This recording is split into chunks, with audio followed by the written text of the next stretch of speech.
NR Ilango செய்தியாளர்களை சந்தித்து வருகிறார். நேரலையில் பார்க்கலாம். டிசம்பர் 4ஆம் தேதி வரை கணக்கீடு படிவத்தை கொடுத்து திரும்ப வாங்கக்கூடிய காலமாகும்.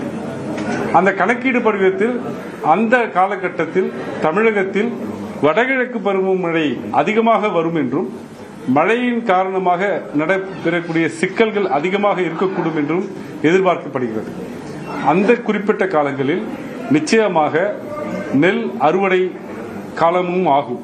எனவே விவசாயிகள் தங்களுடைய நிலத்தில் தான் அதிகமாக இருக்க வேண்டிய காலம் இது. இந்த இரண்டு காரணங்களுக்காக இந்த கணக்கீடு படிவத்தை கொடுத்து மீண்டும் பெறும் அந்த காலம் மிகுந்த சிரமத்துக்குள்ளான காலம், நடைமுறைக்கு ஒவ்வாத காலம். இரண்டாவதாக பிப்ரவரி 2026 வரை இந்த பணிகள் நடக்கப் போகின்றன. இதில் இடையில் கிறிஸ்துமஸ் ஹாலிடேஸும் பொங்கல் பண்டிகையும் வருகின்றது. இது தேர்தல் ஆணையத்தால் கணக்கில் கொள்ளப்படவில்லை. கணக்கில் கொண்டிருந்தால் இந்த காலத்தில் ஊழியர்களாக இருக்கட்டும், அரசு ஊழியர்களாக இருக்கட்டும் அல்லது வாக்காளர்களாக இருக்கட்டும், களத்தில் இருந்து இந்த பணிகளை செய்ய முடியாது என்பதை தேர்தல் ஆணையம் அறிந்திருக்க வேண்டும், ஆய்வு செய்திருக்க வேண்டும். அதில் தவறு செய்திருக்கிறார்கள். எனவே இந்த காரணங்களுக்காக நாங்கள் உச்சநீதிமன்றத்தில் வழக்கை தாக்கல் செய்திருக்கிறோம்.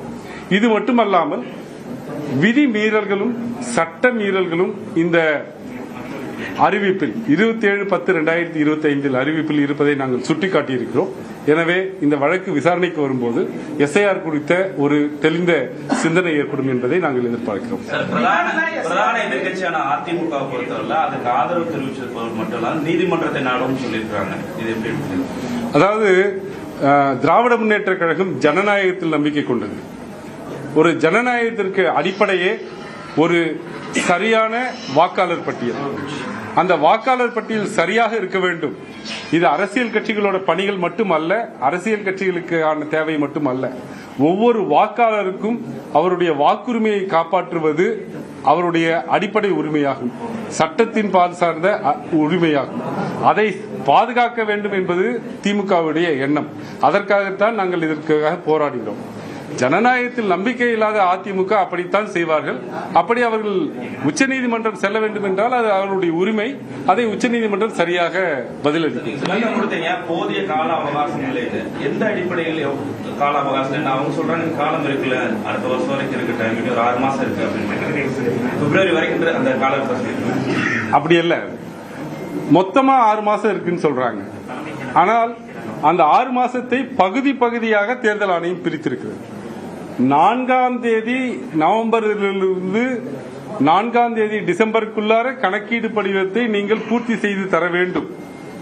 எல்லாரும், அது அமைச்சர்களாக இருக்கட்டும், அமைச்சர் பெருமக்களாக இருக்கட்டும், சாதாரண குடிமகனாக இருக்கட்டும், வழக்கறிஞராக இருக்கட்டும், நீதிபதியாக இருக்கட்டும், யாராக இருந்தாலும், தேர்ந்தெடுக்கப்பட்ட சட்டமன்ற உறுப்பினர்களாக இருக்கட்டும், நாடாளுமன்ற உறுப்பினராக இருக்கட்டும், யாராக இருந்தாலும் எல்லோரும் கணக்கீடு படிவத்தை நிரப்பி தர வேண்டும். நிரப்பி தரவில்லை என்றால் 30வது நாள் முடிஞ்ச பிறகு நீங்கள் வாக்காளராக இருக்க மாட்டீர்கள். நீங்கள் புதியதாக படிவம் 6 என்னை வாக்காளராக புதியதாக சேர்த்துக் கொள்ளுங்கள் என்று கேட்க வேண்டும். அது எப்படி 6 மாசத்தில் நான் கணக்கெடுத்துக்குவேன்? இரண்டாவது, பீகார் மாநிலத்திலிருந்து பாடங்களை கற்றுக்கொண்டோம், அதனால சில மாறுதல்களை செய்திருக்கிறோம் என்று தேர்தல் ஆணையம் சொல்லி இந்த உத்தரவில், அதாவது பீகார் மாநிலத்திற்கு அவர்கள் வெளியிட்ட அறிக்கை 24 ஜூன் 2025. உச்சநீதிமன்றத்தில் பல கட்டமாக அந்த விசாரணை நடக்கிற போது அதிலிருந்து நாங்கள் பெற்ற பாடங்களை வைத்து சில மாறுதல்களோட தமிழ்நாடு உள்ளிட்ட 12 மாநிலங்களுக்கு தரன்னு சொல்லியிருக்காங்க. மாறுதல்கள், அவர்கள் தந்த மாறுதல்கள் அதைவிட அதிக குழப்பத்தை விளைவிப்பதாக இருக்கக்கூடிய. உதாரணத்துக்கு சொல்ல போனா, பீகார்ல கணக்கீடு படிவத்தோடு சேர்த்து ஆவணங்களை தரணும். ஆனா தமிழ்நாடு மற்றும் 12 மாநிலங்கள்ல கணக்கீடு படிவத்தை மட்டும் நீங்க பூர்த்தி செஞ்சு கொடுத்தா போதும். வரைவு வாக்காளர் பட்டியல் வெளியிட்ட பிறகு, அதாவது 7/12/2025 அன்னைக்கு டிராப்ட் எலக்டோரல் ரோல் வெளியிடுவாங்க. வரைவு வாக்காளர் பட்டியல் வெளியிட்ட பிறகு ERO என்று சொல்லக்கூடிய ஒவ்வொரு சட்டமன்ற தொகுதிக்குமான வாக்காளர் பதிவு அதிகாரி நோட்டீஸ் கொடுப்பாரு. நீங்க கொடுத்த எனுமரேஷன் ஃபார்ம்ல எனக்கு திருப்தி இல்லை, அது எங்க டேட்டா பேஸோட ஒத்து போல. அந்த டேட்டா பேஸ் எதுன்னு யாரும் சொல்லல. இந்த டேட்டா பேஸோட உங்களுடைய பெயர் ஒத்து போகவில்லை, எனவே நீங்கள் பிறப்பு சான்றிதழ் கொடுங்கள், இருப்பிட சான்றிதழ் கொடுங்க, யாரை வேணாலும் கேட்கலாம். யாரை கேட்பாரு, எப்ப கேட்பாரு, அதுக்கான நோட்டீஸ் ஃபார்ம் என்ன, எந்த ஃபார்ம்ல திருப்பி தரணும், யாருக்கிட்ட தரணும், BLO வந்து வாங்கிட்டு போவாரா, ERO ஆபீஸ்க்கு இவங்களே கொண்டு போய் தரணுமா என்ற கேள்விகளுக்கு எந்த விளக்கமும் இந்த 27/10/2025 அறிவிப்பில் சொல்லப்படவில்லை. அப்ப என்ன பண்ணுவாங்க?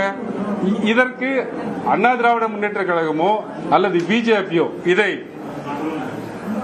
சரி என்று சொல்லக்கூடிய இந்த கட்சிகள் எப்படி இதை சரின்னு சொல்லுவாங்க?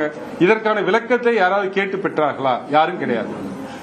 எனவே இந்த வழிமுறை 27/10/2025 கொடுக்கப்பட்ட வழிமுறை அதிக ஓட்டுகளை நிச்சயமாக நீக்குவதற்கு வழிகாட்டும். இதே மாதிரி ஒரு சிச்சுவேஷன் பீகார்லயும் நடந்தது. சுப்ரீம் கோர்ட்டுக்கு போய் சில கட்சிகள் அப்ரோச் பண்ணிருக்காங்க. இதே மாதிரி தான் இப்ப திமுகவும் நீங்க போய் பண்ணிட்டீங்க. 7ஆம் தேதி ஏற்பட போகுது. இதே சூழ்நிலையில இங்க எலெக்ஷன் ப்ராசஸ் ஸ்டார்ட் பண்ணுவாங்களா? அப்போ திமுகவோட நிலைப்பாடு என்னவா? அதாவது பீகார் SIR பொறுத்த வரைக்கும் வழக்கு நிலுவையில் இருக்கிறது.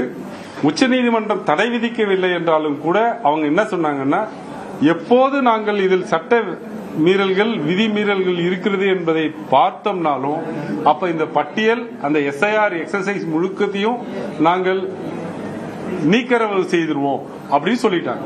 அந்த நம்பிக்கையில் தான் திராவிட முன்னேற்ற கழகமும் பீகார் அறிக்கையை விட அந்த 24/6/2025 பீகாருக்கு கொடுத்த அந்த அறிவிப்பை விட இது மிகவும் மோசமானதாக இருப்பதால் தான் நாங்களும் உச்ச நீதிமன்றத்தை நாடி இருக்கிறோம். முகவர்களுக்கு பயிற்சி எல்லாம் கொடுத்தாங்களா சார்? அதுல முறையா பயிற்சி கொடுத்தாங்களா? கேள்விகள் கேட்கப்பட்டது, பதில் அளிக்கப்பட்டது. ஒரு அதாவது முகவர்களுக்கு பயிற்சி கொடுத்தார்கள். முதல்ல 16/7/2025 அன்றைக்கு கழக தலைவர் அவருடைய அறிவுறுத்தலின் பேரில் 5 MPக்கள் வந்து தேர்தல் ஆணையத்தை டெல்லியில் போய் சந்திச்சோம். அப்போ ஒரு 5 கோரிக்கைகளை கழக தலைவர் அவர்கள் அவருடைய கடிதத்தில் எழுதி குறிப்பிட்டிருந்தார். இது நான் சொல்றது வந்து 17 ஜூன். 24 ஜூன்ல தான் பீகார்ல வந்து SIR வருது. அப்பமே நாங்கள் சொன்னோம், BLA 2க்களுக்கும் BLOக்களுக்கும் ஒரு ஒருங்கிணைப்பை ஏற்படுத்த வேண்டும் கேட்டிருந்தோம். அது செய்யறேன்னு சொன்னாங்க தேர்தல் ஆணையத்தில். இதுவரைக்கும் எந்த ஒருங்கிணைப்பும் செய்யப்படவில்லை. BLA 2க்களுக்கு யார் BLOன்னு தெரியாது, BLOக்களுக்கு யார் BLA 2ன்னு தெரியாது. முதல்ல. இரண்டாவது, இந்த அறிக்கை ஏதோ ஒரு 10 பக்கம், அது உடனே ஒரு 10 நிமிஷம் 20 நிமிஷம் ஒரு மணி நேரம் கிளாஸ் எடுத்தா எல்லாருக்கும் புரியுமா அப்படின்னா நிச்சயமா புரியாது. தொடர்ந்து வழக்கறிஞர் தொழிலில் இருக்கக்கூடிய நிறைய பேர் என்ன உட்பட இதை ஒரு 20 தடவை 30 தடவை படிச்ச பிறகுதான், இதை தனித்தனியாக பகுத்தறிந்த பிறகுதான் இதில் உள்ள சிக்கல்கள் தெரிய வரும். BLA 2க்கள் சாதாரணமான மனிதர்கள், ஒவ்வொரு அரசியல் கட்சியுடைய ஒரு கிளையில இருக்கக்கூடிய சின்ன பிரதிநிதி. அவர் படித்தவராக இருக்கலாம், படிக்காமலவராக இருக்கலாம், அவருடைய புரிதல் தன்மை வேறவா இருக்கலாம். அவங்களுக்கு எல்லாத்தையும் ஒரு 20 நிமிஷத்துல மொத்தமா ஒரு 1000 பேர் கூப்பிட்டு வச்சு நாங்க கிளாஸ் எடுத்தோம் அப்படின்னு சொன்னா அது கணக்கு காட்டுவதை தவிர எந்த ஒரு நல்ல நோக்கத்தையும் கொண்டதாக தெரியல. இதுல ஈடுபடுறது வந்து அரசு பணி, நம்ம மாநில அரசு பணியாளர் தான் ஈடுபடுறாங்க. இதுல அவங்க சரியா செயல்பட மாட்டான்னு சொல்லி திமுகவே சொல்றது சரியா இருக்குமா? இததான் எதிர்கட்சிகளும் சொல்றாங்க. அது ரொம்ப ஆச்சரியமா இருக்கு. என்னன்னா, ஆட்சியில் இருந்தவர்கள் அவங்களுக்கு தெரியணும், எந்த ஒரு அரசு ஊழியரையும் தேர்தல் ஆணையம் தன்னுடைய பணிக்கு எடுத்துக்கொண்டால் அவர்கள் தேர்தல் ஆணையத்துடைய பணியாளர்களாக கருதப்படுவாங்க.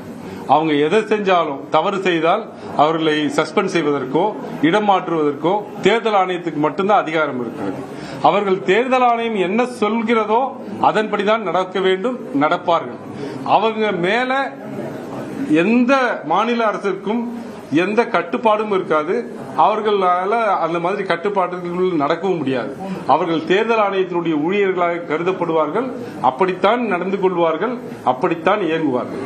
அதனால ரெண்டு விஷயம். ஒன்னு, தேர்தல் ஆணையத்தினுடைய அறிக்கையே தெளிவற்ற குழப்பமான அறிக்கையா இருக்கு.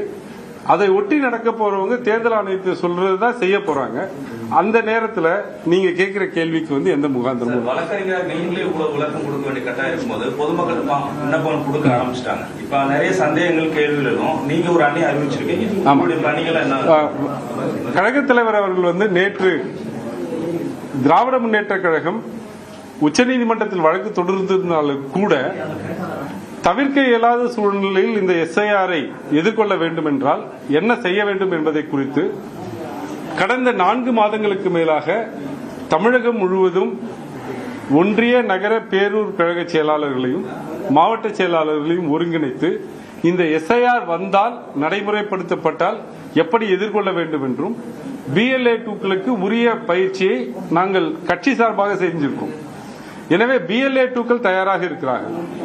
அதிலும் சட்ட சிக்கல்கள் வரும்போது அதை ஒருங்கிணைத்து அவர்களுக்கு உரிய அறிவுரைகளை கொடுத்து வாக்காளர்களுக்கு, பொதுமக்களுக்கு அவருடைய வாக்குகளை நீக்காமல் பாதுகாப்பதற்கு உறுதுணையாக இருப்பதற்காக தலைமை கழகத்தில் 8 வழக்கறிஞர்களையும் மற்றும் விளையாட்டு அணியைச் சேர்ந்த திரு கௌதமன் அவர்களையும் மற்றும் தகவல் தொழில்நுட்ப அணியைச் சேர்ந்த ஒருவரையும் நியமித்து ஒரு அணியை வாரும் துவங்கியிருக்கிறார்கள். நாங்கள் திராவிட முன்னேற்ற கழகத்தினுடைய தோழர்கள் யார் எப்போது தங்களுடைய சந்தேகங்களையும் SIR பற்றி கேட்டால் விளக்குவதற்கு தயாராக இருக்கும். சார், வழக்கமா இருக்கிற கணக்கெடுப்புப்படி சேர்க்கிறது நீக்கிறது இல்லாம இது ஜீரோல இருந்து ஃப்ரெஷ்ஷா எல்லாரும் என்ரோல் பண்றதுன்னா அப்ப ஏற்கனவே எல்லாருக்கும் இந்த வாக்குரிமை முதல்வர் கூட எல்லாருக்கும் இந்த வாக்குரிமை எலெக்ஷன் கமிஷனால பறிக்கப்பட்டிருக்கா அப்படி எடுத்துக்க முடியுமா? அப்படிதான். அதாவது அப்படி சொல்லல, ஆனா சட்டம் மாதிரி அந்த மாதிரிதான் அனுமானித்துக்கொள்வது.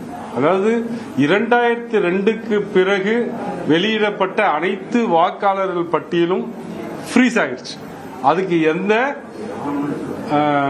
பேசிஸும் முகாந்திரமும் சட்டப்படியான செல்லுபடி தன்மை கிடையாது. 2002 197 தொகுதியில், 2005 SIR 35 தொகுதியில் அந்த வாக்காளர் பட்டியல் தான் இப்ப செல்லுபடியாகும். இப்ப நான் இருக்கக்கூடிய தொகுதியில எனக்கு எனுமரேஷன் ஃபார்ம் கொடுப்பாங்க. நான் கடைசியா எங்க வாக்களித்தனோ அங்க எனுமரேஷன் ஃபார்ம் தருவாங்க. நான் 2002 நான் எங்க இருந்தனோ அந்த தொகுதியுடைய பெயர், பாகம் எண், வரிசை எண்ணை குறித்து இந்த எனுமரேஷன் ஃபார்மை ஃபில் பண்ணி தரணும். அதுல இருக்கக்கூடிய சிக்கல் திராவிட முன்னேற்ற கழகத்தின் சார்பாக நாங்களே இப்ப குறிப்பா என்னுடைய ஓட்டையே நாங்க எடுத்து பார்க்கறதுக்கு, அதை ஐடென்டிஃபை பண்றதுக்கு அரை மணி நேரத்துக்கு மேல ஆச்சு. அந்த 2002 2005 பட்டியல் எங்க கிடைக்குது அப்படின்னு பாத்தீங்கன்னா தேர்தல் ஆணையத்துடைய இணையதளத்தில் கிடைக்குது. அதுல போயிட்டு நான் என்னுடைய உதாரணத்தையே சொல்வதற்காக விரும்புகிறேன். நான் இதற்கு முன்பாக வில்லிவாக்கம் தொகுதியில வாக்காளராக இருந்தேன். இப்ப அது பிரிக்கப்பட்டு 51 தொகுதியாக ஆயிடுச்சு.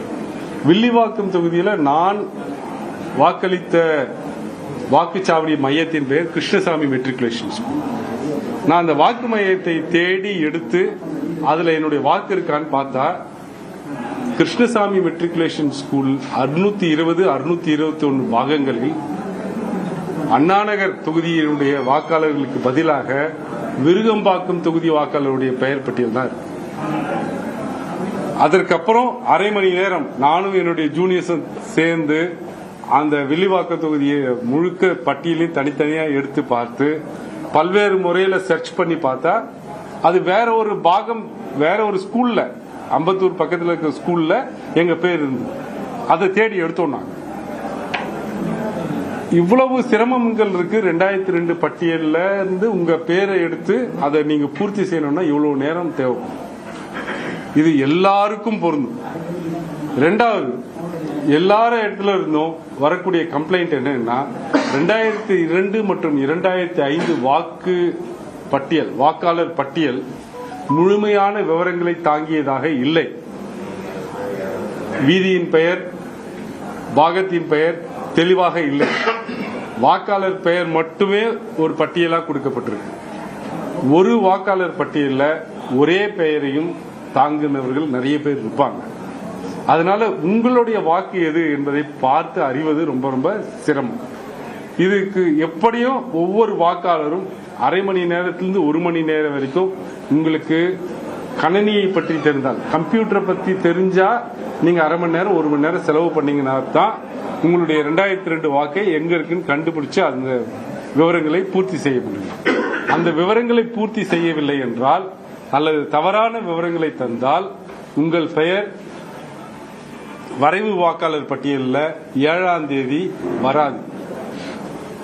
அப்ப நீங்க புதிய வாக்காளராக உங்களை சேர்த்துக்கணும். புதிய வாக்காளராக உங்களை சேர்த்துக்கணும்னா அவங்க கேட்கிற ஆவணங்களை கொடுத்து ஒரு அப்ளிகேஷன் கொடுத்து அதுல அவங்க உரிய விசாரணை நடத்தி அதுக்கப்புறம் தான் சேர்ப்பாங்க. இவ்வளவு சிக்கல்கள் நிறைந்தது இந்த வாக்காளர். சார், பொதுவா தேர்தல் நேரங்கள் அப்படின்னு சொல்லி மாவட்ட தேர்தல் அதிகாரியோ இல்ல தமிழகத்தினுடைய தலைமை தேர்தல் அதிகாரியோ விளக்கம் கொடுப்பாங்க. எஸ்ஆர் நேற்று தொடங்கிட்டாங்க.